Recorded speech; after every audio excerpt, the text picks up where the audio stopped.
মা, মারে মা কংসাবতী, মা দেখিস মা, এবার যেন ওই ভোলাকে আমি জব্দ করতে পারি। একে জলের নিচে, তার উপর কুমির গোষ্ঠীর সম্মিলিত শক্তির সামনে যেন ভোলা আর তার বন্ধুরা এবার ধরাশায়ী হয়। তুই দেখিস মা, মা দেখিস, মা দেখিস তুই মা কংসাবতী, মা মা মা তুই দেখিস। তাই হবে ভিমানী মহারাজ, তাই হবে। আপনি কোনো চিন্তা করবেন না। আমি আস্তে আস্তে ওই আপনার পোষা খোক্কোশটার মুখে সব শুনেছি।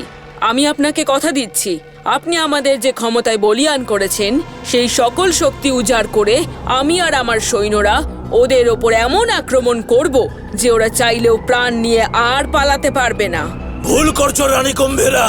ভোলা কোনো সাধারণ ছেলে নয়, তার কাছে আছে এক বিশেষ শক্তি, যে শক্তি তাকে প্রদান করেন স্বয়ং ভোলানাথ। আর সেই শক্তির বলে সে পৃথিবীর শক্তিশালী অশুভ শক্তিকেও হারাতে সক্ষম হয়। আর তাই এইবার আমি তোমাকে এক বিশেষ পাথর প্রদান করতে চাই। ওং হ্রিং ক্রিং কংসাবতায় নমঃ।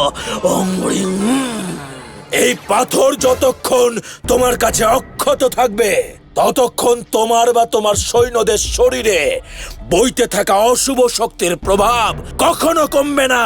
ভোলা চাইলেও তোমাদের অশুভ শক্তির বিনাশ করতে পারবে না।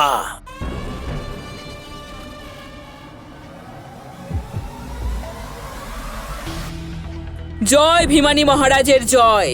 আপনি যখন আমাদের এত সাহায্য করছেন তখন আমার বিশ্বাস ভোলা আর তার বন্ধুদের সঙ্গে হতে চলা আমাদের লড়াইতে ভোলার পরাজয় নিশ্চিত। তাই যেন হয় কুম্ভীরা, তাই যেন হয়। দেবী কংসাবতী তোমার সহায় হন।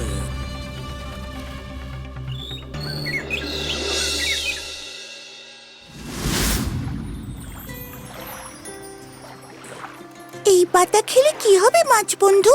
এই পাতাই তো সেই জড়িবুটি গো, যে পাতায় তোমাদের জলের নিচে থাকতে আর কোনো অসুবিধা হবে না।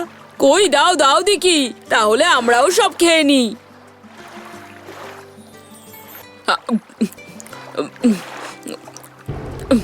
এবার আমাদের নিয়ে চলো সেইখানে যেখানে তোমাদের সেই কুম্ভীরা রানী আর তার দলবল বিরাজ করে। এসো আমার সঙ্গে এসো।